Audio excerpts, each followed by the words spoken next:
Здравствуйте, уважаемые подписчицы и гости моего канала. Сегодня хочу представить вам такую вот простую модельку. И она выполнена для девочки, светлые тона, это розовый и бордовый, очень хорошо сочетаются между собой. Но если подобрать цвет для мальчика, то они будут для мальчика. Можно сделать нейтральный цвет, тогда они будут подходить и для девочки, и для мальчика.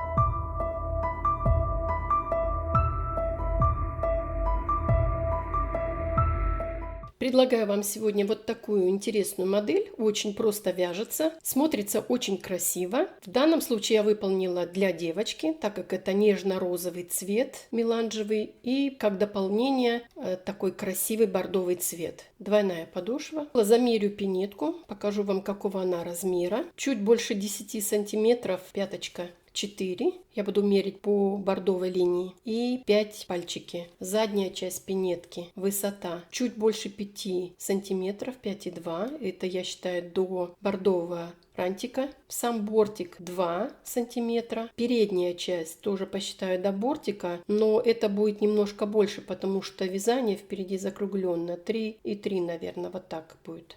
Ширина 4,5 от бордовой линии до бордовой линии. А теперь о материале. Пряжа вот такого интересного цвета. Она собрана из нескольких нитей, начиная от белого и заканчивая розовым. Длина 187 метров в 50 граммах. 50% акрил и 50% хлопок. Для того, чтобы придать немножко блеск, так как очень нежная розовая пряжа, я добавила шелковую нить блестящую. На окантовку взяла контрастную нить бордового цвета, очень симпатичный цвет. Вот этого клубка хватит на 2 пинетки. Крючок номер 2, мой любимый крючок, старенький мой крючок. Второй крючок меньшего размера. Этим крючком я буду вязать только мелкие детали. 2 маркера для того, чтобы наметить переднюю часть пинетки, и ножницы. Подошву я уже связала, я уже ее приготовила, я ее уже простегала соединительными петлями. Связана она из 17 воздушных петель. Разворачиваю сначала на лицо от пятки, начну я вязать с пятки. Вкалываю крючок в середину, разворачиваю вязание и в рядом стоящую петлю формирую уголок. Этот ряд подготовительный ряд или мини-бортик для того, чтобы перейти на основное вязание бортика. Подхватываю нить, закрепляю и во вторую петлю, которая была второй, вкалываю вновь крючок и в рядом стоящую петлю формирую также уголок. Провязываю вместе столбик без накида. Эта процедура будет продолжаться полностью, пока я не свяжу все петли моей подошвы. Получается вот такой мини-бортик. Вот здесь обратите внимание, остаются открытые петли. Эти петли как раз понадобятся для того, чтобы связать последний ряд, соединительный ряд двух подошв. С этой стороны появляются новые петли, открытые петли. Вот эти петли как раз для вязания бортика. Я провяжу этот ряд самостоятельно и покажу вам следующий этап работы. Итак, мини-бортик готов. Вот начало нити и вот последняя петля. Соединяю. Соединительная петля, петля подъема. Вот эту нить я сразу выведу на изнаночную сторону, чтобы она на лицевой стороне не была. Так сказать, подготовлю сразу. Я ее закрепляю.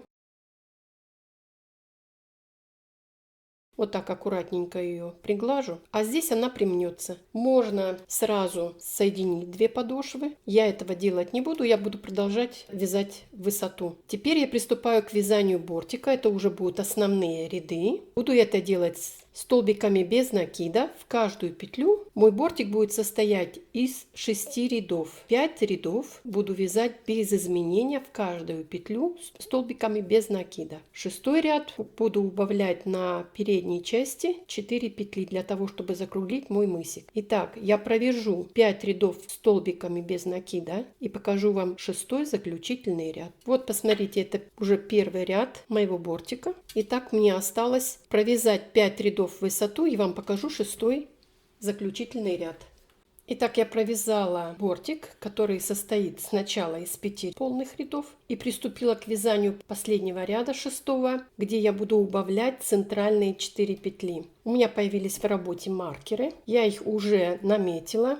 Использую я старую классическую методику, или же намечаю центр вот таким образом, или складываю пинетку пополам. Я обычно ориентируюсь так, чтобы видеть, параллельно ли у меня два маркера. Еще один маркер у меня, он другого цвета. Я специально так сделала, чтобы вам было видно. Следующая работа у меня будет вывязывание мысика, и мне нужно будет опять разметить, то я решила сделать одновременно это, раз у меня есть такая возможность. Итак, я уже провязала почти до маркера, так как тут нет никаких изменений. Провязываю 2 петли, которые под маркером в работе не участвуют. Значит, я буду провязывать также столбиком без накида. Первая петля после маркера я буду брать за переднюю часть петли первый раз и второй раз. Это 2 раза я буду делать. Провязываю вместе столбик без накида. И тем самым я убавляю петли. Интервал между петлями будет составлять 4 петли. 1,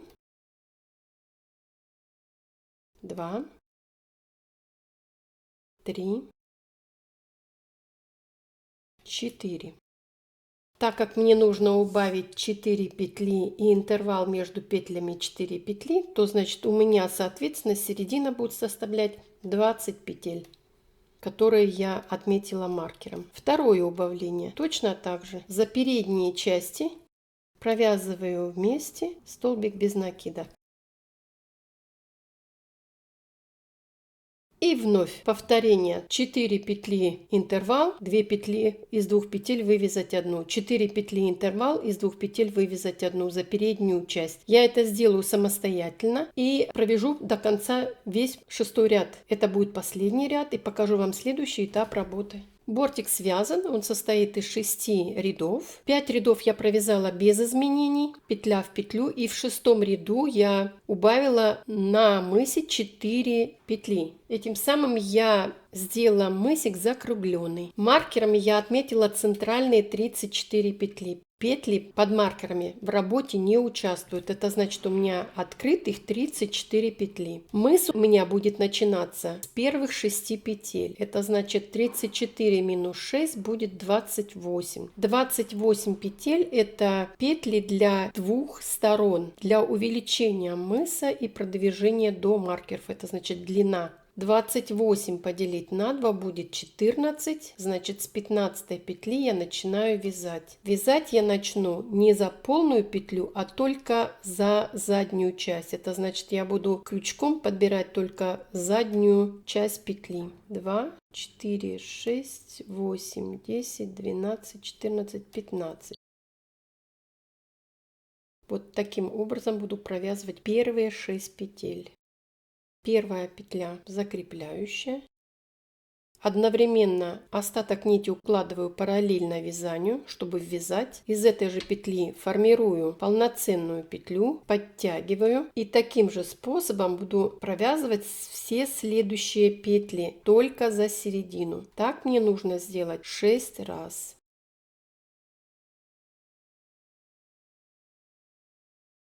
4.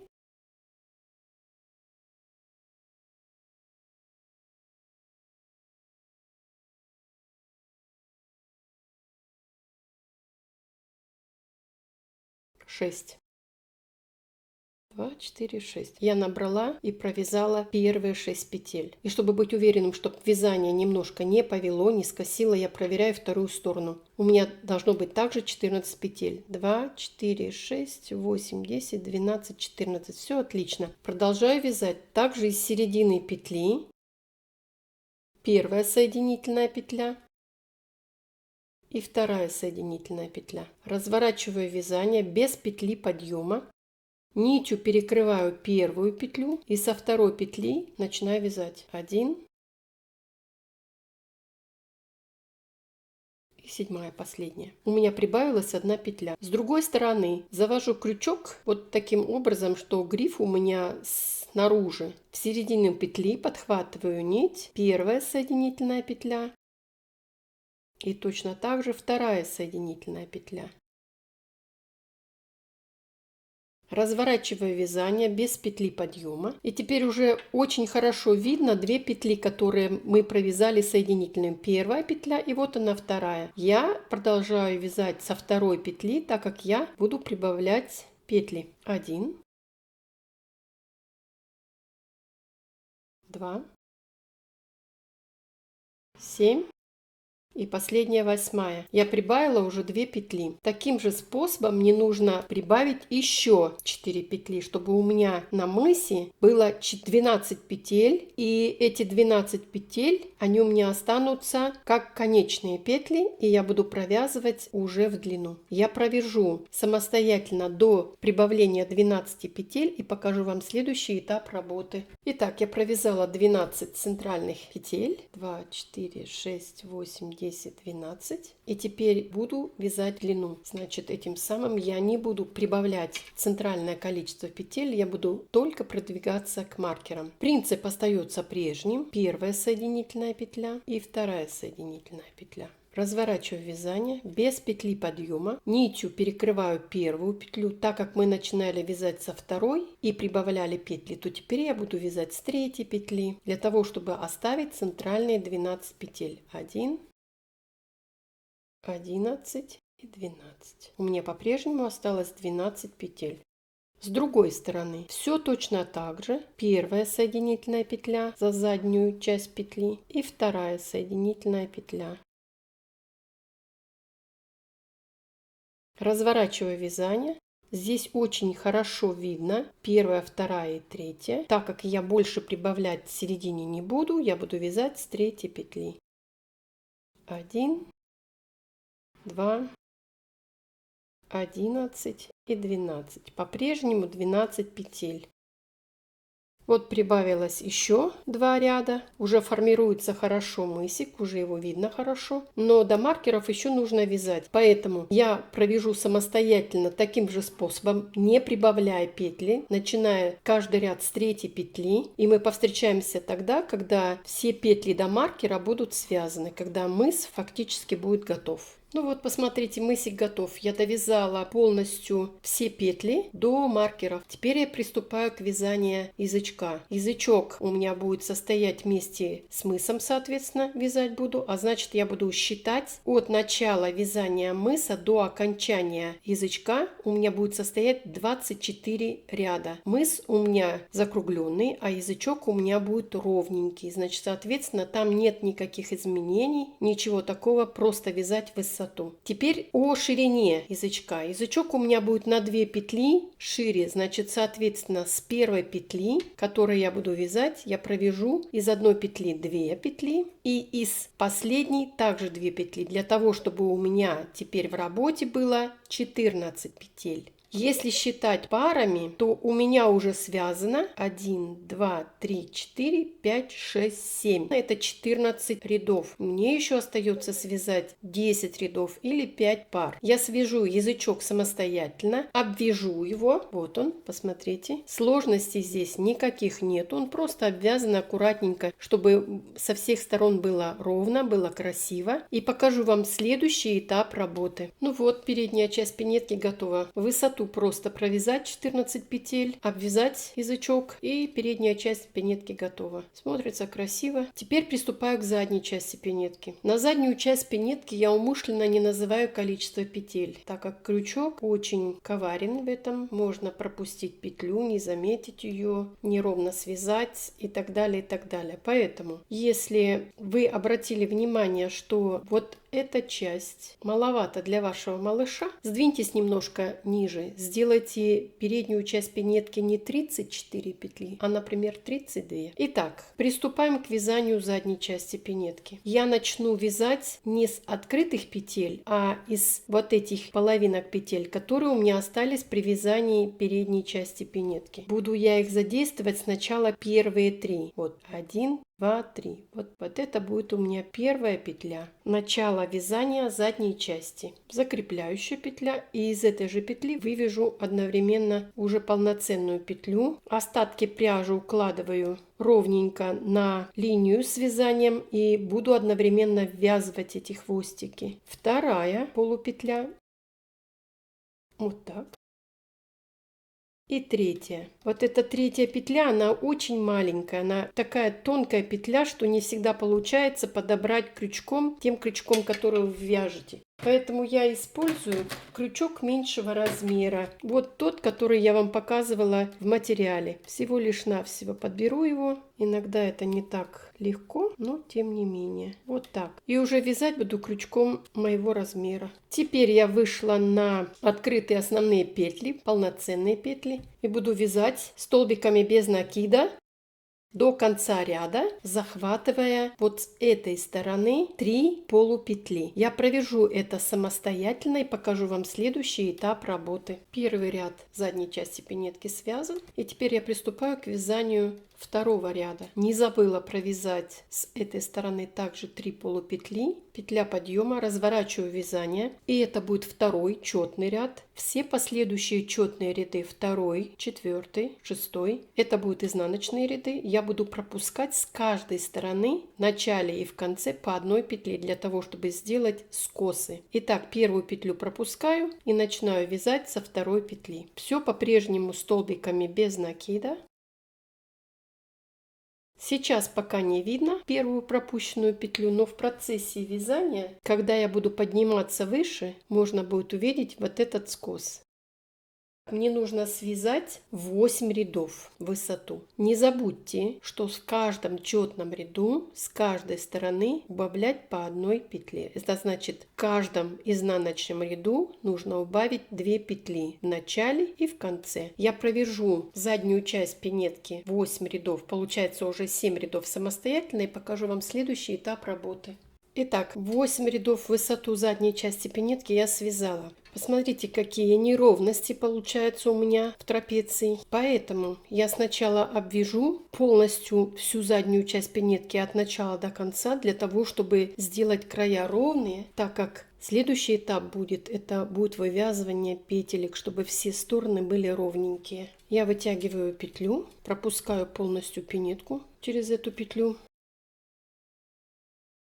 И вот еще одну петлю возьму, стоящую рядом, половинку петли, делаю протяжечку через нее, очень сильно оттягиваю и обвяжу полностью всю заднюю часть пинетки столбиками без накида. Одновременно протяжку ввязываю в вязание, чтобы ее не было видно.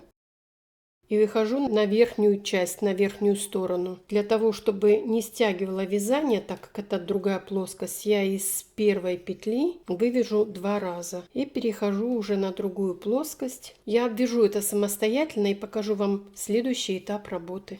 Провязала полностью всю заднюю часть пинетки. Вытягиваю петельку немножко длинненькую, можно и немножко покороче ее сделать. На каждую сторону, на каждую трапецию у меня получилось 9 петель. 1, 2, 3, 4, 5, 6, 7, 8, 9. 9 петель. Нить остается внешней стороны, с лицевой стороны. Сначала вот таким образом забираю также петлю отсюда, закидываю нить на внешнюю сторону, на лицевую сторону, подбираю эту петлю, провязываю вместе. Можно ее закрепить, но я этого не делаю. Я сразу начинаю вязать для того, чтобы не было узлов. Первые 2 петли столбик без накида, петлю пропускаю, провязываю 2 воздушные петли для петельки. Петлю пропускаю и промежутки между петлями также 2 столбика без накида. 2 воздушные петли, петлю пропускаю, промежутки между петельками 2 столбика без накида, 2 воздушных петли, петлю пропускаю, я вышла на вершину. С изнаночной стороны точно так же обвязываю полностью всю заднюю часть пинетку столбиками без накида и ориентируюсь так, чтобы у меня с другой стороны также получилось 3 петельки. И чтобы 2 заключительные петли были 2 столбика без накида. Я провяжу это самостоятельно и покажу вам следующий этап работы. Итак, провязала петельки, теперь их нужно укрепить. Проверяю, что петли у меня симметричные на одном уровне. Вот так сгибаю пинетку и складываю ее пополам. И крючком проверяю, действительно ли я связала петли на одном уровне. Они у меня на одном уровне. Опять оставила петлю, теперь нить завожу с изнаночной стороны. И вот эта петля, которую мы уже использовали, вот она, подхватываю свою вытянутую петлю, привязываю вместе. Также не закрепляю ее и начинаю обвязывать уже последний ряд столбиками без накида. Этим самым я укрепляю петли, чтобы они не были очень такими тонкими. В 2 перемычки столбик без накида, арочку также 2 столбика без накида, это как 2 воздушные петли. Я просто собираю те петли, которые я распределила для вязания дырочек. И вот последняя петелька. И также обвязываю всю заднюю часть пинетки, переходя на другую сторону. Получились очень крепкие петли, очень крепкие. Можно натягивать их, и они не порвутся. Я обвяжу этот ряд до конца и покажу вам следующий этап работы. Я закончила последний ряд, 11, 2, 4, 6, 8, 10. Это 11 последний ряд. Отрезала нить и сейчас выведу ее наизнанку. Вот таким образом. Потом закреплю эту нить. И теперь следующий этап, когда я буду обвязывать очень такого симпатичного бордового цвета, контрастного, свое полностью изделие. Теперь я хочу сначала обвязывать вот этот бортик. Бортик этот будет обвязываться с внешней стороны. Я начну вот с этой стороны. Буду это делать соединительными петлями по внешней стороне. Это у меня получается довольно-таки толстый кант. Этот кант играет двойную роль. Он играет дизайнерскую роль и как укрепление верхней части пинетки, чтобы она не растягивалась.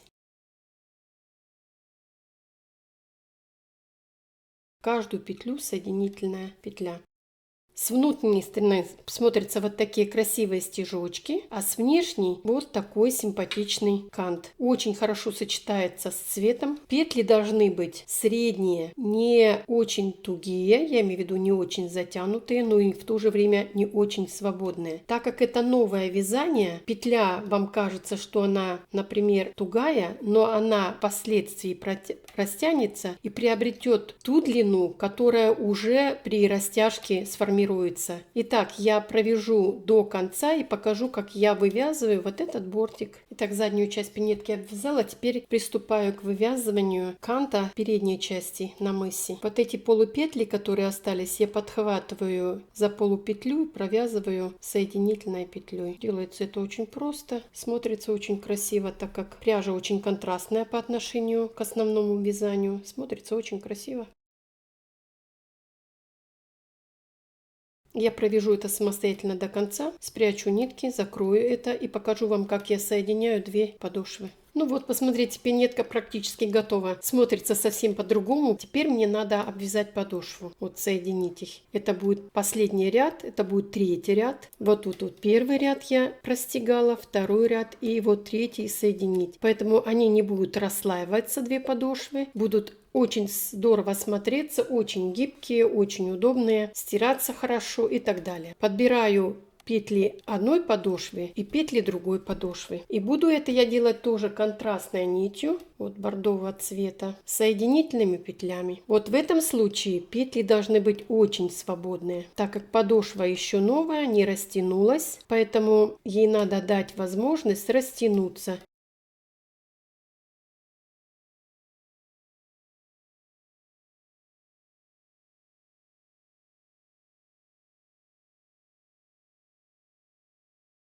С внешней стороны будут вот такие стежочки. Получается, с внешней стороны подошвы, а с внешней стороны самой пинетки будет вот такой симпатичный толстый кант. Я провяжу это самостоятельно и покажу, как я прячу вот эти хвостики. Вот у меня 2 остатка пряжи. С этого кусочка я начинала. Это было начало, а вот это конец. Теперь выведу в одну сторону. Это я выведу вот сюда. Постараюсь вывести, чтобы у них был как один хвостик.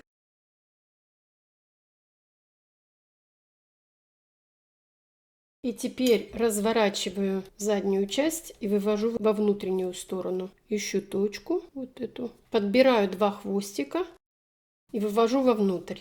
Связываю их между собой, чтобы не распустилось мое вязание. Закрепляю вновь. И распределяю между подошвами в разные стороны вот эти хвостики. И с этой стороны то же самое. И отрезаю остатки пряжи. Посмотрите, как красиво получилось. Пинетка практически готова. Не хватает только шнурка. Вот так это будет выглядеть. Шнурок у меня уже связан. На моем канале вы можете посмотреть вязание двух видов шнурков. Это кругленький, я его называю полый шнурок. И есть еще плоский шнурок. Сейчас замерим, какого он размера на 3 дырочки. 50 сантиметров, около 50 сантиметров. Ну вот, теперь можно его втянуть в изделие.